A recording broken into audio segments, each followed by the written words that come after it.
All right. Okay, there we go. Oh, my mouse is acting all weird. What the heck is going on? What is that all about, man? Mouse is all being funny style. Okay. All right. Well, anyway, we're working now. Welcome to episode 691 of the Black Brain Trust. This is Black Tech Talk. We are going, not, okay. That kind of sounded like I said TikTok. Black Tech Talk. We're going to just cover some news items. I mean, like we typically do. Uh, on some of these tech talks here, we'll kind of cover like what's kind of come through the news wire. Hello, Taye. How are you doing? Happy Friday. We're gonna talk some nerdy stuff here for a few. Um, some stuff to cover. We got Tesla. We got some crypto stuff. We've got some metaverse stuff. We've got some AI stuff. We've got some EV and ghost kitchen stuff. So we have like a little we have a little we have like a tray, like a little cheese and cracker tray where it's all different different stuff we're gonna talk about here. Um and I hope you guys are digging the sounds of the LTJ Bookham in the background. Hold on. As customary. I'm so rude. Hold on. Uh, Wait a minute. Welcome, everyone. Make sure I do it in the right sequence. And then just go ahead and press if the sound and music is cool. Always have to, get drum and bassy with the tech stuff, man. It's like it works with the brain. Just let me know if it's too loud or if I need to. It sounds cool in my ear, but yeah, maybe that's cool right there. Maybe. Hold on, just, shoot. Yeah, that's cool right there. You guys let me know if that works. All right. We will get into the first article here. Hold on one second.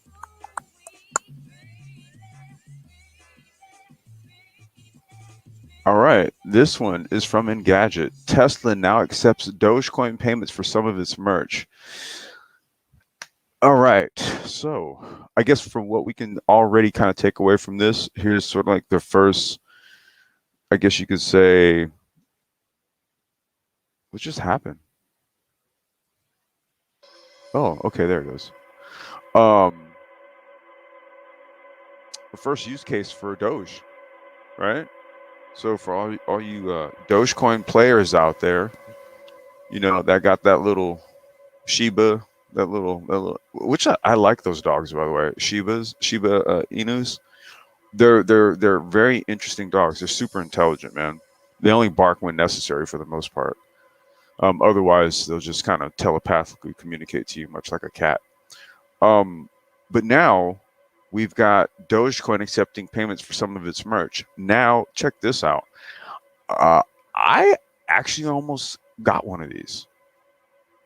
Now, this wasn't going to be for me because this is for kids.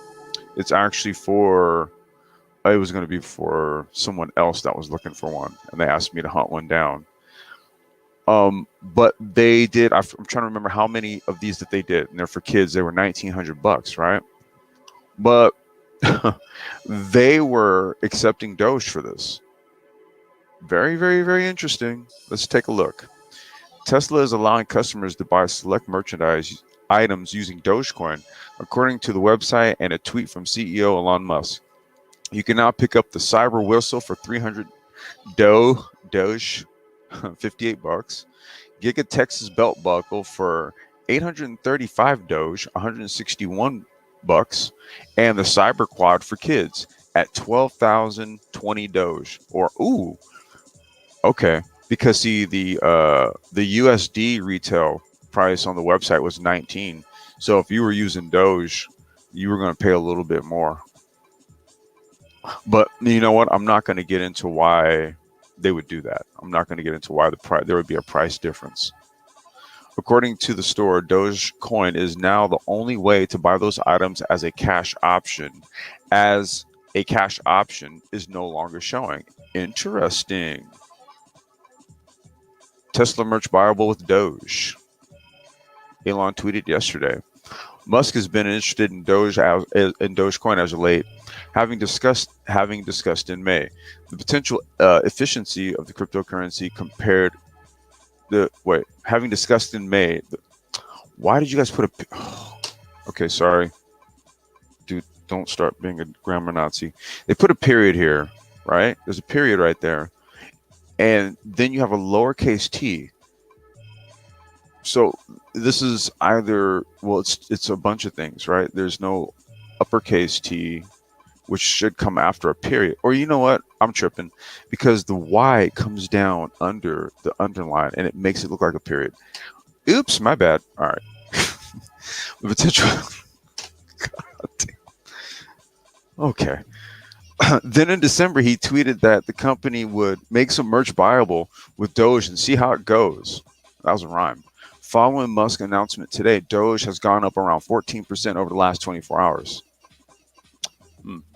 Tesla accepted Bitcoin as payment for its cars in February 2021, but halted the initiative less than 2 months later, citing Bitcoin's environmental impact. That was convenient. I mean, that certainly didn't coincide with you guys also buying a bunch of the shit, but that's neither here nor there. Cryptocurrency is a good idea on many levels, but this cannot come at a great cost to the environment, Musk said on Twitter at the time. Dogecoin uses less power to mine, mainly because it's worth less than Bitcoin. Musk said last year that he was working with Dogecoin's devs to improve its efficiency, though there's no clear way yet to do that without decreasing its value. You know, I may need to get up the gang, Lionel and Young Grizzly, Mike V, going.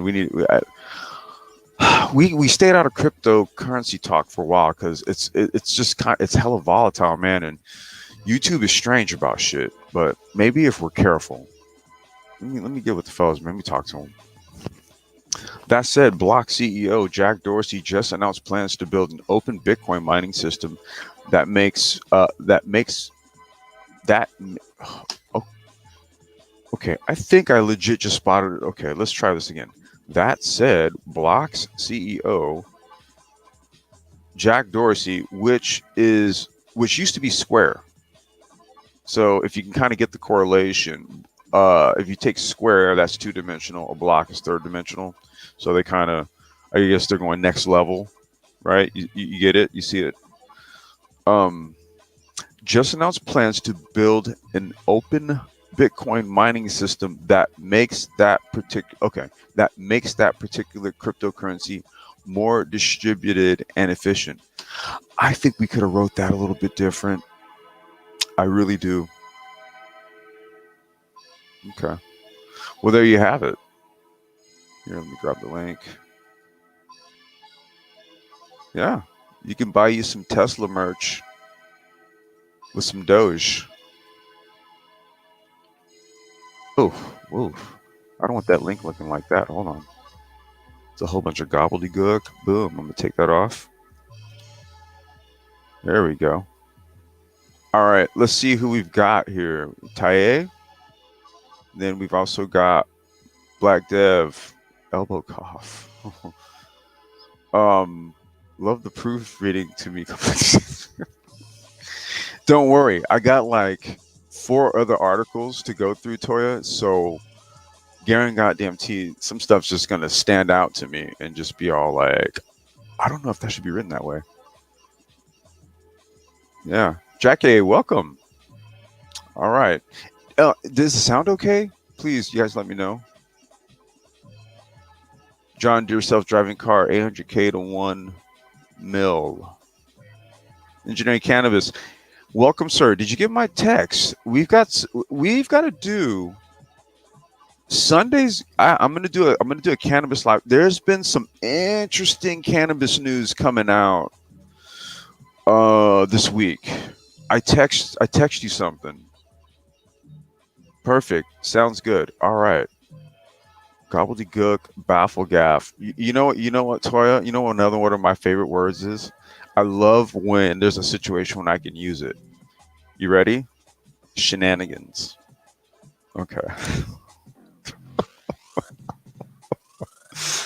Oh shit. Okay. Yeah. You got it. You got it. You down? Oh, real quick before I switch to the article. Engineering cannabis. You down for Sunday? We also have to do Dr. Dunbar's channel. I'm gonna send that. I'm gonna send the link out to everybody. That's gonna be at 1 p.m. Eastern. So, and I'll post it on the Black Brain Trust community tab. So we're gonna do the Black Brain Trust is gonna do an interview with Dr. Dunbar on Sunday. Okay, cool. All right, so I'll schedule ours for later on Sunday, but we're gonna jump on Dr. Dunbar's at 1 p.m. Eastern. So I'll put all the information and everything together. Shenanigans, shenaniganry. I love it. Shenanigans. All right, let's do. This one is from TechCrunch. Bolt raises $709 million at an $8.4 billion valuation to expand its transportation and food delivery super app. Oh my God. Listen, you guys. I'm biting my fingers. I'm biting my fingers because we're doing the same thing. And oh my God, I can't talk about it. Fuck. I still can't talk about it right. Oh, it's killing me. But all right, let me just stay on this article, man. Because I'm gonna tie this into Ghost Kitchen, so I'm gonna paint a picture for you guys, right? Because I think another, I have an idea for Black Business Talk. Okay, I'm gonna try to do it for next week, and it's gonna go into the whole Ghost Kitchen, virtual kitchen business concept, right? This is a new 4IR sector that requires a deep dive. Okay, it's a whole game changer, dude. So I'm gonna cover it with as it relates to the industry that I'm in, so that I can kind of paint a picture for what we're working on right now without actually saying things, because I literally legally I can't say shit. Okay. Um, Economies of scale are an essential cornerstone for on-demand companies, and to that end, one of the hopefuls in the space has raised a big round to grow its business. Bolt, the startup and app of the same name that operates on-demand ride-hailing, shared cars and scooters, and restaurant and grocery delivery, has raised $709 million at a valuation of 8.4 billion. Okay, now check this out. We can do the ride. Well, we don't do ride hailing. We do ride share. Right. We do like the scooters and e-bikes, and we're incorporating rush like delivery. Let's just say that. Right. So I look at what these companies are being valued at, right, and then I look at what we're doing on our end, and kind of look at where we should start to be positioning ourselves in terms of our valuation, right? So these things always kind of jump out at me where I'm like, holy shit, dude, we're self-funded. Like, man, what if we? Let me shut up. Um, it will be using the funds to continue expanding to new geographies and to bring more consumers and partners to its super app and newer business lines such as its 15-minute grocery delivery option Bolt Market. Fuck you guys. No, I don't mean like literally. I'm just we'll be building out dark stores in more. Oh, you okay? I'm gonna add dark stores to that conversation. Ghost kitchens, virtual kitchens, and dark stores, dude. Oh my god. All right, never mind. See, because now I'm starting to think I'm like on some business shit, and I shouldn't be. I'm reading articles. We'll be building out dark stores in more cities to expand the service beyond the 10 where it's active today. All right. All of our business units are growing. Founder and CEO Marcus Villig said in an interview this week. Villig said that even its most mature business, ride hailing, is seeing double-digit growth, while newer businesses, being smaller, are expanding even faster. Okay, these are the niche markets, right? Where the process flow and the capital flow works a little bit different versus rideshare, which these smaller business lines are based off of this. That's why they call it a super app. Okay, and then the the margins, the models are completely different, but literally it's like you hit a button to like switch from one function of an app to another, and you reappropriate your vehicles to do different things, right? And then you're tapping into different revenue streams based on the activities that those vehicles are engaged in. You guys get it? Got it? Good. All right. Let's see here. The new trend of last year is that private cars are a bad thing, and increasingly people want to use other forms of mobility. The state of California apparently also thinks that. That's why it's gone the Europe route and decided that in by 2030, I'm sorry, 2030, all cars will be basically any electric car is going to have full self-driving capability. And yeah, a whole bunch is to follow. He added that Bolt is working on partnering with more city governments to build out its services as part of their updated transportation strategies. Sequoia Capital, Fidelity Management, research company LLC co-led the round with Whale Rock, Owl Rock, a division of Blue Owl, D1, G Squared, Techni, Gisalo, and other unnamed backers are also participating. You know what? I'm not even going to get into this part of the game right here, okay? I'm not even going to talk about that because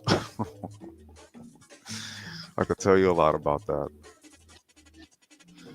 The funding news caps off an eventful few months for the company, which had raised was that 600 million euro at a valuation of 4 billion euro only 4 months earlier, and in Series E, also led by Sequoia. Bolt now has more than 100 million customers in 45 countries and 400 cities using its services. Shit. Am I going about this the wrong way? As a measure of its growth, in August, when the company announced that previous round, it had 75 million customers. Bolt's growth is also notable considering the difficulties that some of its competitors have been facing in the wake of COVID. First, the pandemic had a major chilling effect on people being willing to go into a vehicle where they have to sit in a closed space with another person. The situation was then compounded when things picked up again, but quickly that many services are suffering. Wait. That situation was then compounded when things picked up again, but so quickly that many services are suffering from a shortage of drivers, not passengers. This is the reason why micromobility is literally like I'm already seeing it. We're in like what, week 2 of January, and dude, like stuff is already kind of crazy. And this is why. Okay.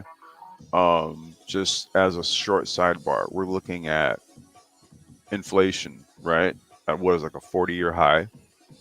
So it's just the cost to do things across the board, the cost to do your job. And if you're doing something that kind of has a cap in terms of what you can make versus what your costs go out to in order to make that, and if inflation comes into effect, right, to such an extent where the cost to operate to make the money starts to creep up because of inflation, you have less incentive to do what? Drive. So now, how do you re-incentivize all of this? Well, what you have to do is you have to use a different transportation model, basically. You have to rethink the problem, right? So now what you do is take the car out, right? Take the car, take the thing that costs too much money, right? That's causing the issue, and then replace it with something else. Welcome to my world. Villig admitted that Bolt, too, faced some short-term fluctuations in demand when the lockdowns first started, but it has made attracting and keeping drivers a major focus by paying out better commissions than its rivals. There is a massive lack of supply on these platforms, so we have focused on the most partner-friendly, lowest commission, he said. That has paid off well for Bolt, which has now seen monthly revenues more than double compared to the sales pre-COVID. Man, some of the numbers I'm just seeing, oof, oh my God. All I need is just to tap in. Well, yeah, we'll just say that. Bolt was founded 8 years ago in Tallinn, Estonia, with a mission to bring ride hailing to emerging markets in countries where others like Uber yet to gain a strong foothold. a strategy that it used to expand modestly across regions like Central and Eastern Europe and Africa, and in the process attracting investors like China's Didi. It's Didi is I think that's like a ride share, like a Chinese ride share, like a Chinese Uber basically. Itself having built massive business in its own emerging market. Yeah. Over time, because I know Uber is trying to compete with them in China. Over time, the focus has remained on Europe and Africa, but Bolt found that a lot of its earnings from those first launches could just as easily be applied in more developed countries with more lucrative payoffs. Now, this is coming from an like okay, Estonia is in Eastern Europe, and we've covered Estonia in other articles, right? They've hedged, right? Like typically, the Eastern European bloc really didn't have they, their market is way different because they're not like the larger companies in countries in Europe, like Germany and France, formerly the UK, since they Brexited, you know, you know, so they've had to kind of hedge a little bit different. Like we covered an Estonian company that basically built a blockchain to do asteroid mining, right? And they've already got business. Yeah. Okay. So micromobility, Rimac. I want to say Rimac is also from Estonia, the EV company that basically Porsche owns a nice little chunk in. I want to say they're in Estonia or so Estonia's man, they got some shit popping, man. And micromobility is a non-traditional transportation and mobility industry that it's easy to break into because of the lower cost barrier. Let's see here. We started off in Eastern Europe and Africa because those markets had a bigger need. Oof, I'm so trying to get there.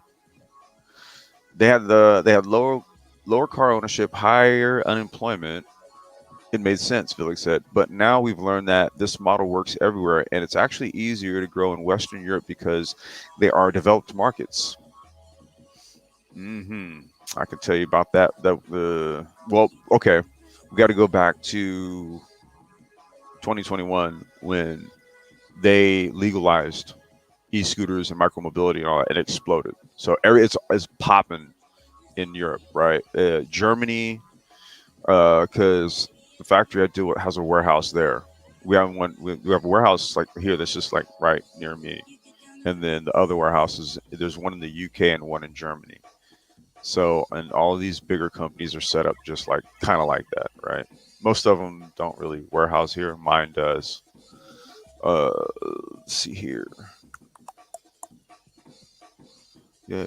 Because okay, we found that you can make this model work in really cheap, frugal markets. Then once you go to London or Stockholm, it's materially easier. Yeah, of course.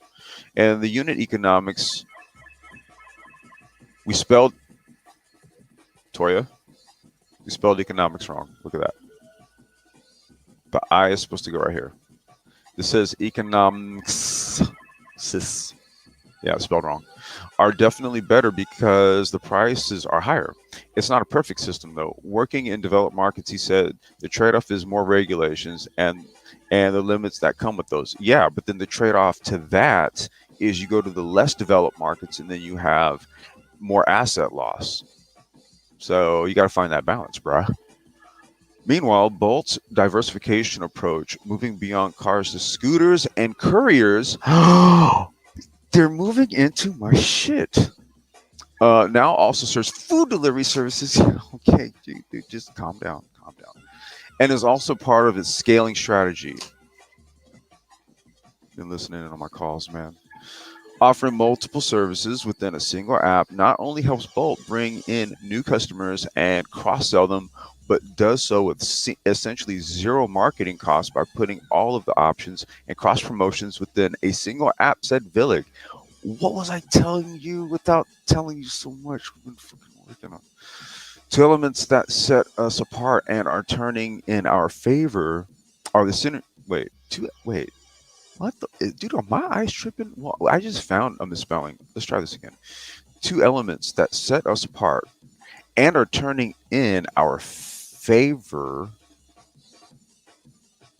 are the synergies and the shared costs between these verticals that are turning. Okay, I get what he's saying. The two elements that are kind of in his. He should say going in our favor or something like that. Sorry. He's a European. Most of Bolt's competitors are generally focused on one thing in each app. This is true, Felix said, and we are not. So it's easier and less expensive for Bolt to build more services off the back of each other. He gets it. Now we are pressing on. We're pressing on those savings for customers. We're excited to deepen our partnership with Marcus and Bolt to further their mission to make urban travel affordable, sustainable, and safe, said Andrew Reed, a partner at Sequoia, in a statement provided to TechCrunch. At Sequoia, we believe in the global potential for technology and entrepreneurship and have been inspired by Bolt's growth from Tallinn, Estonia, to over 400 cities and 100 million customers across Europe and Africa. I'm so jealous. And you rarely ever hear me say that. We're eager to help them expand their footprint, increase their product offering, and improve the quality of life in the cities for the long term. Ho hum. Let's check the chat.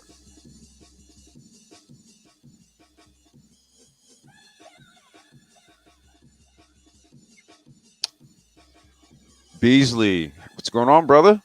Peace, man. Glad you could drop through. Let me see something here real quick.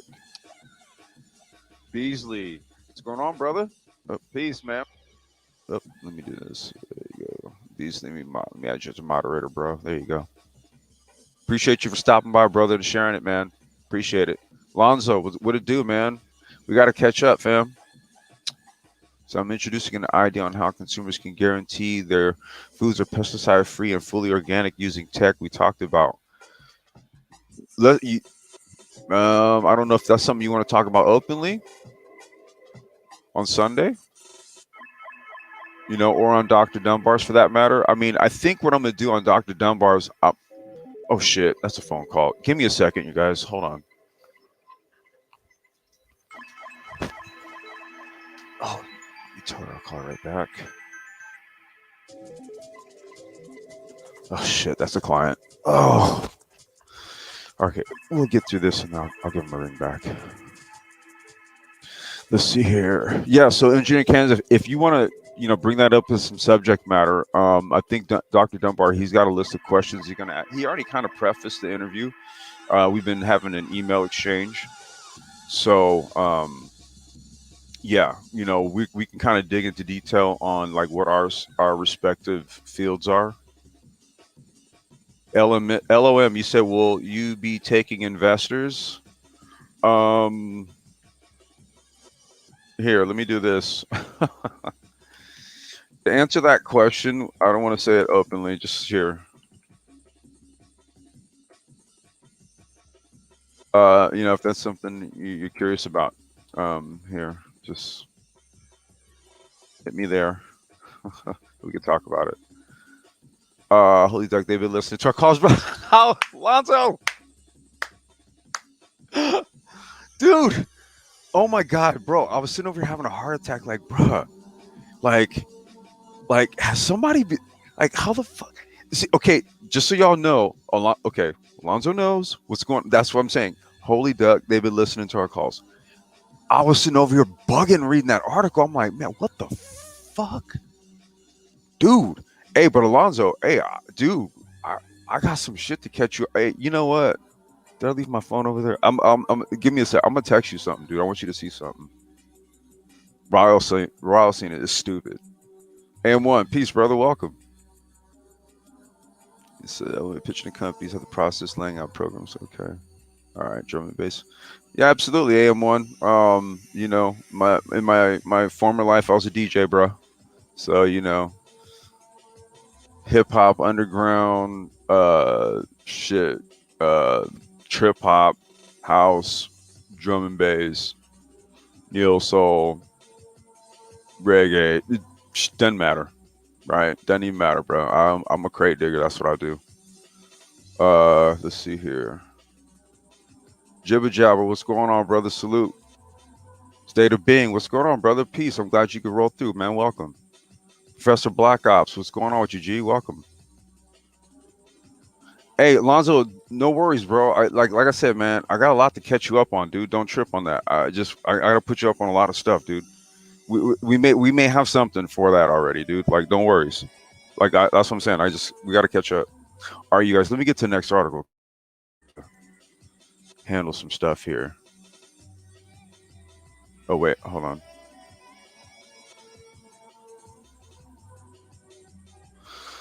Okay, so this is gonna be one of the next deep dives, right?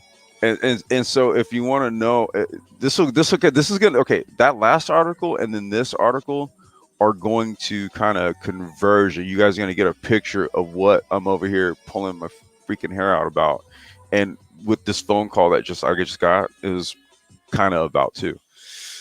Hellbiz Kitchen boosts Ghost Kitchen global growth with Oracle Cloud. So you see all this here? Hellbiz is another company. They're Italian. So you got Estonia, and then Hellbiz is an Italian company. Okay, Hellbiz, a global leader in micromobility, also runs one of the largest ghost kitchens. Its 21,500 square foot kitchen, Hellbiz Kitchen, brings together the best dishes from across Milan, from burgers to ice cream, by licensing from popular brands and preparing multiple cuisines in one location. Dude, we're gonna, like I said, separate from this, we're gonna go into ghost kitchens. I already know what we're gonna title it. It's gonna be ghost kitchens, virtual kitchens, and dark stores. Okay, we're gonna cover what this is from a tech concept. This is a whole other fourth industrial business vertical that is just now coming online. Okay, what supports it is all of the stuff in this article and the last article. Right? We're gonna glue it all together so you guys know what it is that I do. Right? Not only what I do, but what this whole thing is. To help ensure that all orders get processed correctly and out for customer delivery quickly, Hellbiz turned to Oracle Micro Symphony Point of Sale. With integrated inventory management, the brand is able to avoid out-of-stock items while also delivering on its sustainability and waste reduction goals. With the success of its Italian operators, Hellbiz Kitchen is expanding in the U.S. in 2022. Bring it! Bring it on! Bring it! Ghost kitchens are commercial kitchens built to prepare food for delivery only or takeout only, without a storefront or wait staff. This is the key point. Okay, that's the key point right there. Their popularity is booming among restaurants and brands wanting to build more mobile ordering and food delivery businesses. Like I said, that next, I think we're gonna call it a black business talk. I think that's what we're gonna do that one as. But we're gonna go into all of this right here. As we continue to expand Hellbiz Kitchen, not only in Italy, but also in other countries in the United States. I dare you. Let me shut up. In new locations across Europe, we need a cloud solution that can easily integrate with our mobile app and loyalty solutions at scale, said Paolo Socco. I guess that's how you say it, like SC. That is the silent C, right? Silent C. Or Scocco. Scocco. I don't know. Whatever. COO of Hellbiz Kitchen. The Oracle platform is the central hub from which all business systems are informed. With embedded analytics, our transaction data will refine day-to-day decision-making and long-term business strategies. Hellbiz Kitchen strategically invests in ambitious concepts that are both technologically sound and support its environmental, social, and governance-conscious goals. Even as menus and offerings are consistently changing, mobile application orders are routed smoothly through Symphony to Oracle Micro's kitchen display systems, helping to ensure they're queued fast. Another typo. This is the Oracle website. Helping to ensure they are queued fast, accurately, and prepped based on the promised delivery time. Okay, so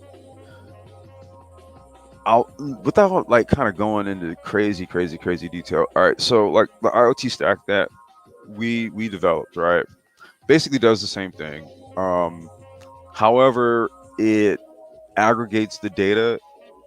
Okay, so kind of that's what I mean. I'm like, without going into too much detail, right? See, so there's multiple ways you could pull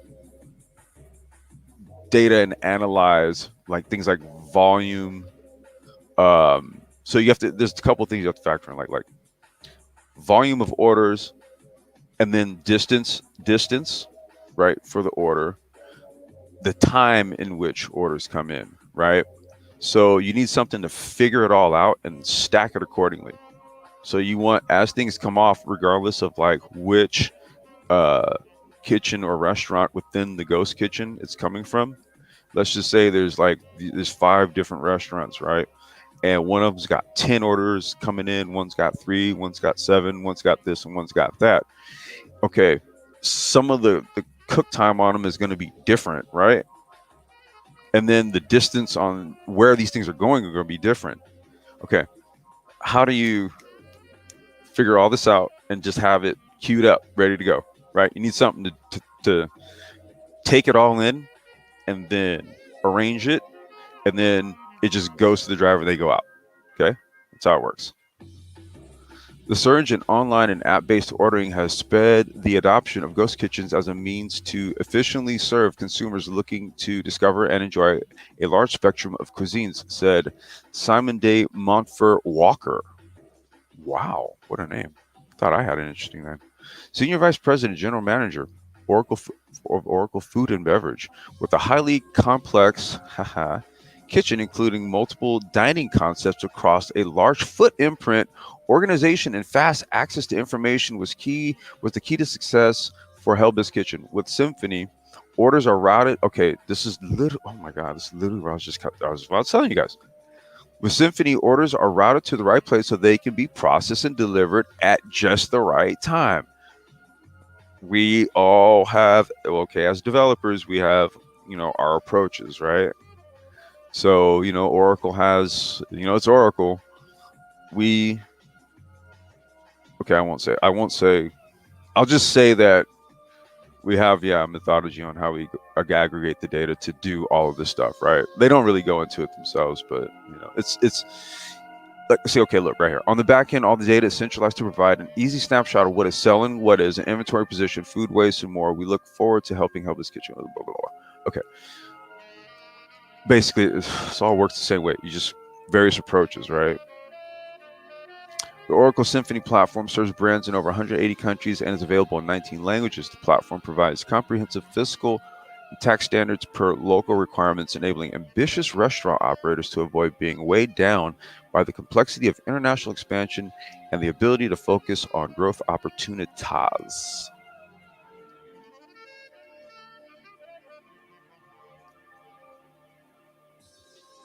Art New Style, peace. Professor Black Ops, you say you're a huge Oracle fan. Well, now it looks like we've got a little bit of convergence, man. Maybe some common interest in a sense, because now Oracle's in. Well, I would say now they're in it. I mean, dude, Hellbiz is one of the big players, dude, in my industry. One of the bigger players. So, and Oracle's powering their whole Ghost Kitchen operation. Like I said, that's gonna be maybe like Tuesday, Monday or Tuesday. We'll do a Black business talk, and we're going to talk the business of all that. Now, there will be a lot of tech talk to that because it's I've been covering here. There's a lot of app. It's a lot of app stuff going on behind it. Now, I think what I can do, I'm going to cover. Well, let me see. It's 104. My daughter gets out at 2:30. I gotta make a call. Shit. You know what? Here's what I'm gonna do. I'm gonna go through the articles. I gotta take care of some stuff. My kiddo is gonna get out of school, and then we'll fire back up for an open chat. And we can just chop it up because it's been a minute since we did that, and man, it just shit's been hectic as hell. But Mike's been like throwing articles at me left and right. This dude's like, nigga, read these articles. D Raptor, what's going on, man? Peace and welcome, brother. Good to see you, fam. Mike, what it do, G? All right, let's get into it.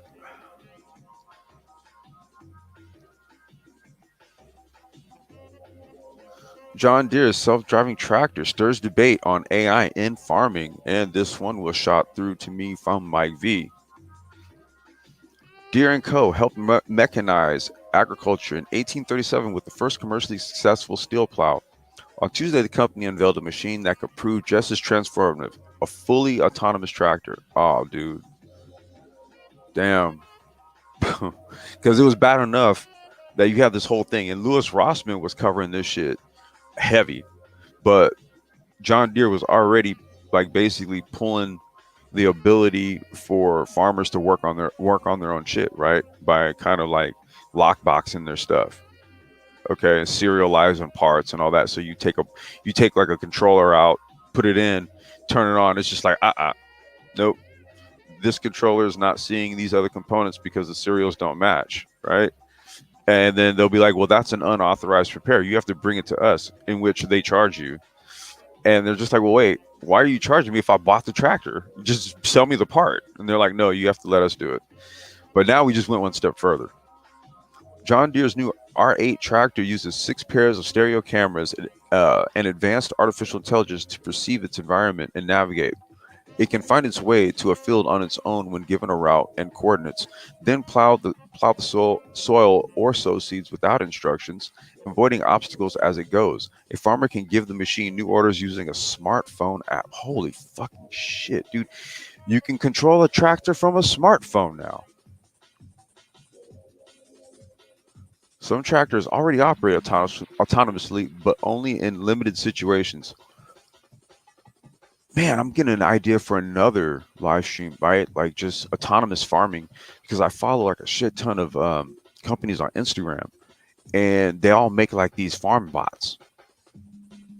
Yeah, they all make these bots that like work orchards and shit. Following and this is basically young Grizzlies working on the same shit. It's a lawn bot. It's the same thing though. It's literally the same shit.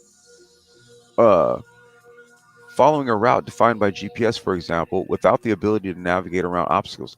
Others feature limited autonomy that still requires a farmer to sit behind the wheel. Fuck, let me just check my phone, dude. Hold on. Hold on.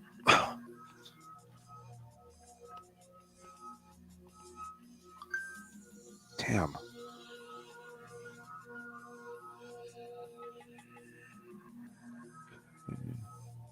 All right, wait. All right. Oh shit. Okay. Sorry about that. Okay. It's a monumental shift, says Jami Hinman, Deere's chief technology officer, they're the CTO, of the new machine revealed at the 2022 CES Consumer Electronics Show in Vegas. I think it's every bit as big as the transition from horse to tractor. Self-driving tractors could help save farmers money and automate work that is threatened by an ongoing agricultural labor shortage. But automating more of farming and adding AI may also stir debate around replacing workers as well as ownership, as use of the data, use of the data that it generates. Hmm. I don't. Well, this is where Mike and I we push the guerrilla farming. We're saying okay, but these aren't the only places where this type of technology can be deployed in a farming environment, right? But we're going to revisit that live. We'll have to revisit that. Deere did not say how much the new tractor will cost. Its most expensive current models can run up to 800 grand. Hinman says the company is exploring several possible models, including a subscription plan. Oh my god! Wow, subscription plan. Autonomy has been creeping into tractors and other farm equipment for decades, with recent advances building upon progress made in robotics and self-driving cars.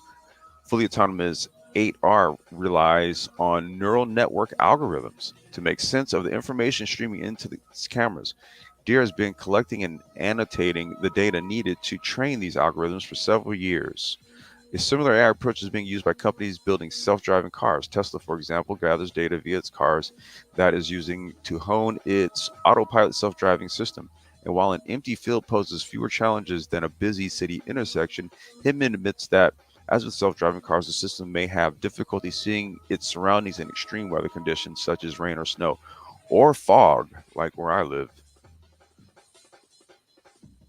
Ken Zhang, director of the Center for Precision and Automated Agricultural Systems at Washington State University, who previously worked on a prototype autonomous tractor with funding from Deere, says the technical issues seem to have been largely solved, but he says some farmers may find the system too expensive or too difficult to program. Well, no shit, they're farmers. What the fuck? I mean, that's like if we, it's like asking like somebody who like is a programmer, to literally just go out and just with a hoe and just go tend to the field and you know tend to the chicken coop and all that shit. They're not gonna know. You, you put something like this in the hands of a guy who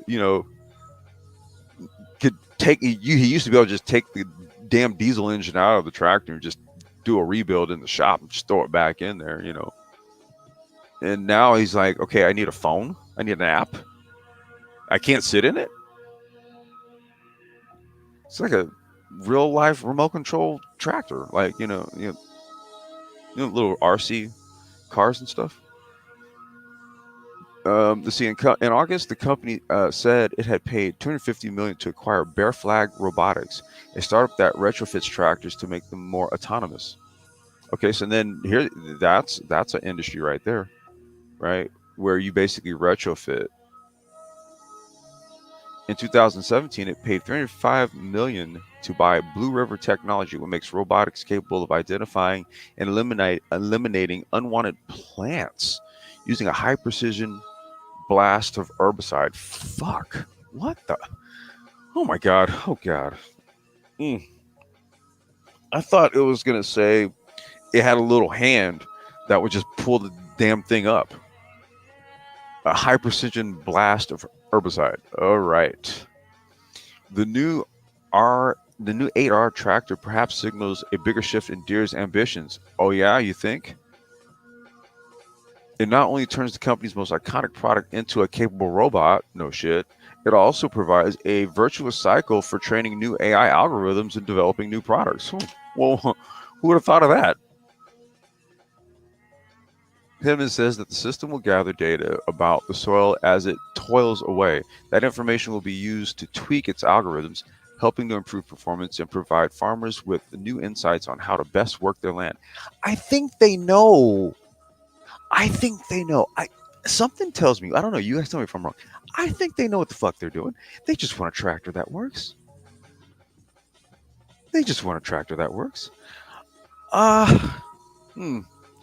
See, that's a thorny topic with me because I get my garden on, right? And dude, it's like I don't know. I have a methodology, right? I talk to the plants. I do things, I just kind of prune them, touch them, like I do water them, and there's just stuff. And after a while, you just get to understand, man, plants because they're actual organisms, right? See, so yeah, that's a tricky one, man. That's a tricky one. Um, well, let me just touch on that one. Just to, oh fuck, what? Who, look at my phone. Okay, that's not a text. All right. Um, I would say in an enclosed environment, yes. Like Per Engineering Cannabis and Young Grizzly, like the stuff that they do, contained systems, right? Contained growing environments. Yes, you need algorithm, you need data to emulate the outdoor condition as much as possible. That's where you would need an immense amount of data to do that, right? And you would need all of the proper components and mechanisms in place to best duplicate that. I agree that's when you would need that kind of information. But why does a tractor tilling like literally like the fields that are just like right around the corner from my house, like is fucking watermelons being grown, and what else they grow out here? They grow corn out here. We got pistachios, almonds, walnuts. We're growing collard greens. We're going all kind of shit. It's all in the fields, man, and it's just like people just working out there, right? So, mm, mm, yeah, that's all I'm gonna say to that one. That troubles some farmer advocates. Troubles gardeners, even like myself, and students of agriculture. Mm. Christopher Kitts, a professor who runs a field robotics program at Santa Clara University and studies agriculture automation, says the data collected by autonomous tractors could be so useful to farmers do that Deere could charge extra to access it. See, fuck that. Come on. What are we doing? It may also make it harder for rivals to compete. It's like I can see it's all. Oof. I don't want to go down that. I don't want to go down that philosophical rabbit hole of a tech company coming in and then like basically like taking, like I said, taking your data, taking basically uh data that you can pretty much get from a farmer's almanac and then using it against you and just saying, but our computer learned more than that almanac could ever teach you. No fucking way. No way. Kevin Kenny, an agricultural engineer who has criticized Deere's limits on farmers' ability to repair their own equipment, what was I just tell you guys earlier, believes that AI and autonomy could ultimately also give farmers less control over their operations, was I just telling you. Okay? They could become increasingly reliant on Deere, which you don't want to do. Why would I want to have a whole orchard or a whole field and, unless I go to Big Daddy Deere, I can't do shit with it? Come on. He says, and less able to make critical decisions if they need to rely on an app to tell them what to do. Exactly. I don't know fucking app to tell me, when I should water and harvest my wheat. I'm all for innovation. So am I. Here, hands up right here.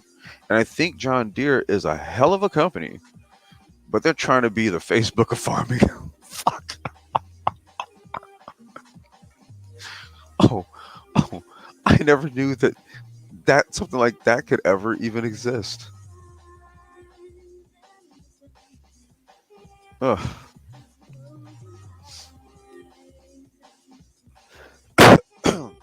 Mike, you said guerrilla farmers are different from production farmers. No, absolutely. That's what I'm saying, dude. Like, it's two different thought modalities in terms of farming. I can see where the traditional farmers are saying, I can see it, man, because I'm like out here. I'm out here in the farmland, man. And it's like I see dudes, man. They like some of their farming operations, dude. They got like a one basic ass tractor. They don't really need all that. So it's kind of like if you were to actually rely on John Deere to do something like that in an operation that you kind of don't need it, and then all of a sudden they kind of like own your data and stuff, that would suck. So, but like I said, man, that's just an observation, man, because I'm out here in the country. So all right, this is the last article here, and then I'm gonna shut it down, handle some BI, get my baby cakes from school, and then we'll get an open chat going. Virtual world hopping through metaverse enabled blockchain. This one is from UPI. You may think the metaverse will be a bunch of interconnected virtual spaces, the World Wide Web, but accessed through virtual reality. This is largely correct, but there is also a fundamental but slightly more cryptic side to the metaverse that will set it apart from today's internet: the blockchain. Now, I'll go into it later. In the beginning, Web 1.0 was the information superhighway of connected computers and servers that you could search, explore, and inhabit, usually through a centralized company's platform, for example, AOL, Yahoo, Microsoft, and Google. Then, around the turn of the millennium, Web 2.0, not to be confused with Manosphere 2.0, came to be characterized by social networking sites, blogging, and the monetization of user data for advertising by centralized gatekeepers to free social media platforms, including Facebook, Snapchat, Twitter, and TikTok.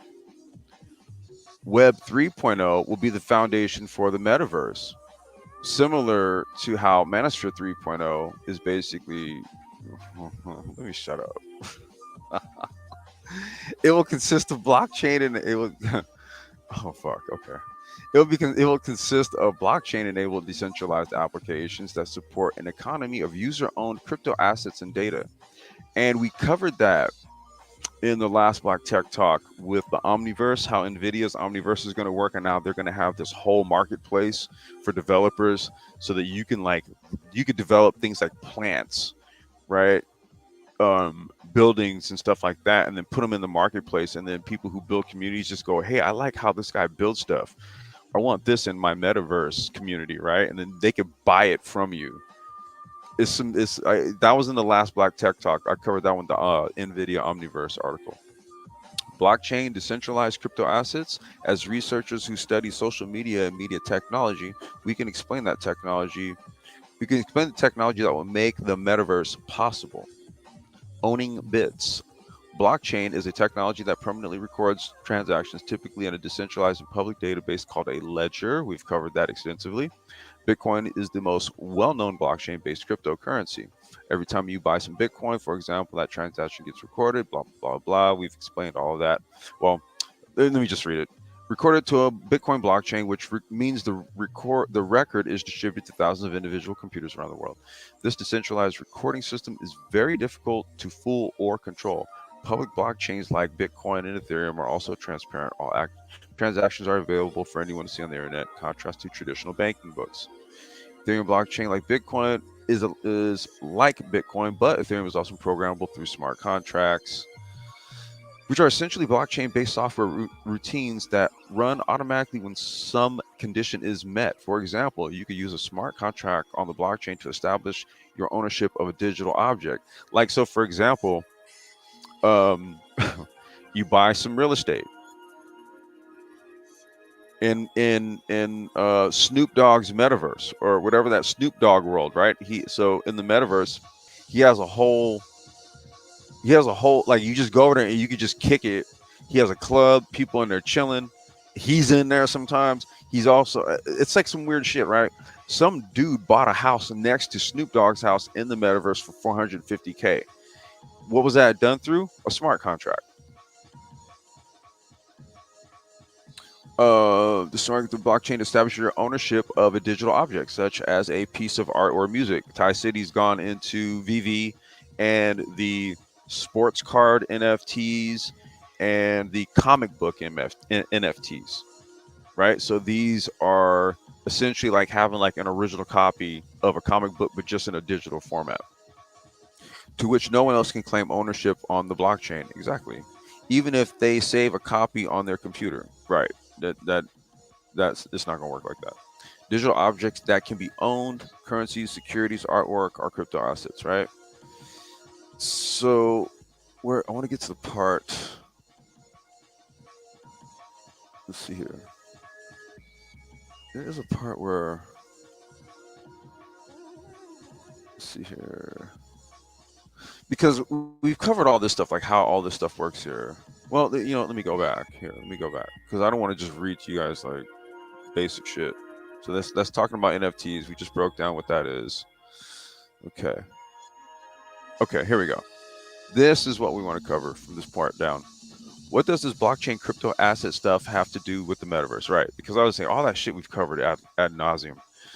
Everything. To start, the blockchain allows you to own digital goods in a virtual world. You won't just own that NFT in the real world, you'll also own it in the virtual world too. In addition, the metaverse isn't being built by any one group or company. Different groups will build different virtual worlds, and in the future, these worlds will be interoperable. So it'll be like you go you can get in I can get in my sim rig and go drive over to another community. Like, I can actually use my sim rig and have a VR set on. It's like, it's so stupid. I don't even think I want to do all that. As people move between virtual worlds, say from Decentraland's virtual environments to Microsoft's, they'll want to bring their stuff with them. If two virtual worlds are interoperable, the blockchain will authenticate proof of ownership. So it's sort of like, um, you can have a house in the Omniverse and then have a house in the metaverse. And then let's just say you bought like some, you for whatever stupid reason, you bought like some Banksy artwork, right? You bought like some Banksy artwork for like some insane amount of money, but you want that piece of art hanging up in both of your homes, right? This is what they're talking about, inoperable, making them so that one home, say like over in the Omniverse and one in the Metaverse, you can like hang your art up in both of your homes in these different environments, and they talk to each other from like a blockchain NFT standpoint. Essentially, as long as you're able to access your crypto wallet within the virtual world, you'll be able to access your crypto stuff. So what will you keep in your crypto wallet? You obviously want to carry cryptocurrencies in the metaverse. Your crypto wallet will also hold your metaverse only digital goods, such as your avatars, avatar clothing, avatar animations, virtual decorations, and weapons. Oh shit. Yeah, virtual decorations. That's what I was talking about. Some Banksy art or some stupid. I prefer to get some Futura 2000 NFTs. I wonder if he's doing them. That'd be dope. Well, what will people do with their crypto wallets? Among other things, shop. Ho, ho, ho. Just as you would likely do on the web now. Duh. You would be able to purchase traditional digital goods like music, movies, games, and apps. You will also be able to buy physical world items in the metaverse. So, the last cannabis talk, I covered a company that is selling weed in the metaverse. So, you can go into their metaverse dispensary, order up some weed, it'll show up at your house, and you'll be able to view and hold. Oh, look at that right there. Look at that in quotes, hold 3D models of what you're shopping for, which could help you make more informed decisions as opposed to just, never mind. Also, just like you can use ye old leather wallet to carry your ID, crypto wallets will be linkable to real world identity. Oh shit. Which could help facilitate transactions that require legal verification, such as buying a real world car or home, but in the metaverse. Okay. Because your ID will be linked to your wallet, you won't need to remember login information for all the websites and virtual worlds that you visit. Just connect your wallet with a click and you are logged in. ID associated wallets will also be useful for controlling access to age restricted areas in the metaverse.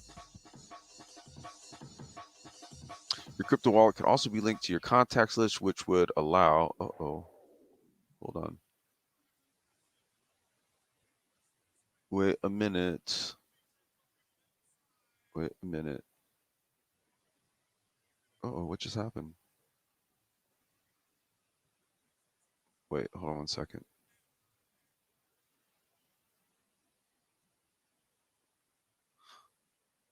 What the freak?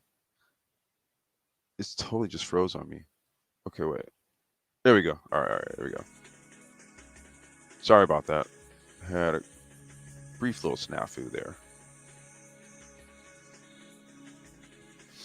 Okay, so your crypto wallet could also be linked to your contacts list, which would allow you to bring your social network information from one virtual world to another. Join me for a pool party in fill in the blank world. Okay, what just happened again?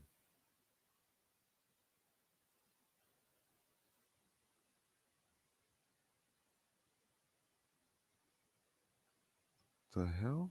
Am I still live right now? Can you guys hear me? Dude, what is going on here? Give me a second.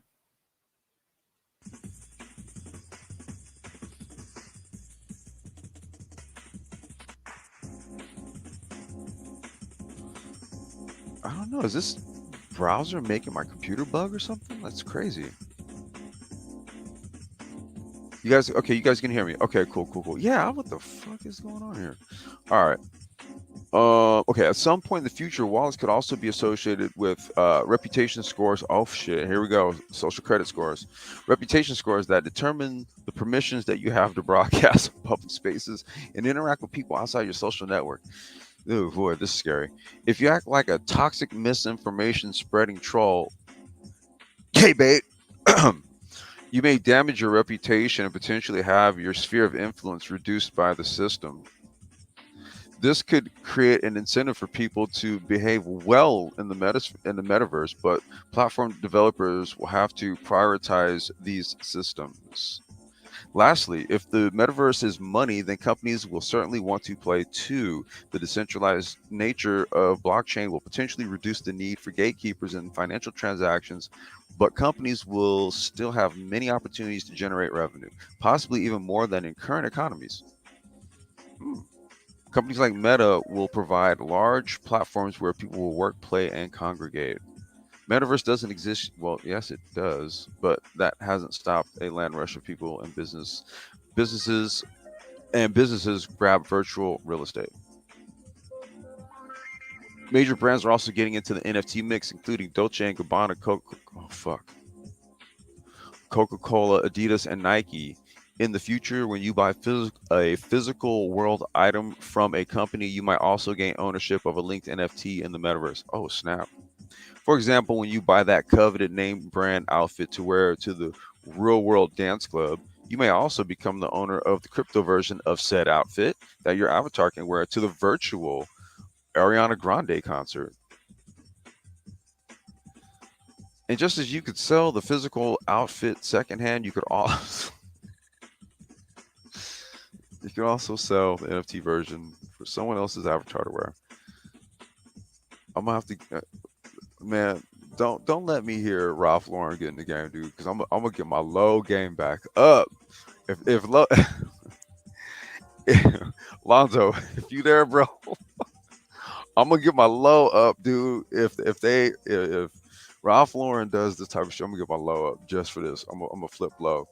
I'm gonna flip digital. I'm gonna get the real shit and then flip the digital shit, like on eBay or something. there are a few there are a few of the many ways that metaverse business models will likely overlap with the physical world. Such examples will get more complex as augmented reality technologies increasingly come into play, further merging aspects of the metaverse and physical world. Although the metaverse proper isn't here yet, technological foundations like blockchain, it is. What is this? An old article? It should no. This is new. It is here. I don't know. Maybe they published this late, but shit, I just covered Omniverse. They got their own shit correct. There's all these verses that are popping off. Okay, well, there you have it, folks. We had a little nice little smorgasbord. Toy, I don't know if you're still listening. There's another one for you. Smorgasbord. Barbados is the first country to put its embassy in the metaverse. Damn. What? Bro. Wow. That's heavy, Mike. Shit. Huh. Okay. Well, let me do this because I man, literally, I gotta jump on the horn right now. So what we're gonna do is we're gonna wrap it up for this one. Like I said, we had a nice little cross section of news to cover here. We had some EV, some crypto, some ghost kitchen, some metaverse, some farming and tractor AI. We had just this is just kind of what's popping for 2022 onward, and we're gonna keep pushing it. Um, do me a favor, hit the like button. Share this with any other techies out there. Let me see if anybody else dropped through here before I shut out, man. I don't want to not acknowledge anybody who came through. DJ B side, what's going on, brother? Welcome, man. Yeah, the Facebook of farming, dude. That's hilarious. Mike, you said in Africa, the millennials don't want to farm, they want to code. So you're going to need to leverage all agri-tech for a country to be productive. I mean, out there, I can see that being the case. I'm saying like here, I think farmers want more. They want to maintain control of what it is that they've built, right? I think in Africa, that's what I'm saying. I can see it working different in different scenarios. But if I'm to look at some of these farms around the corner from my house, you know, yeah, I can see. I can't really see them being quick to adopt it for a number of reasons that were outlined in that article. Yeah, digital real estate. The more Ado, peace, brother. Welcome, man. Okay, So yeah, we're gonna go ahead and shut it down. I'm gonna schedule another live stream for a little later this afternoon. I should be freed up. My daughter will be home. Share this, like this, and we'll be back, man. We can chop it up. In the meantime, y'all, peace.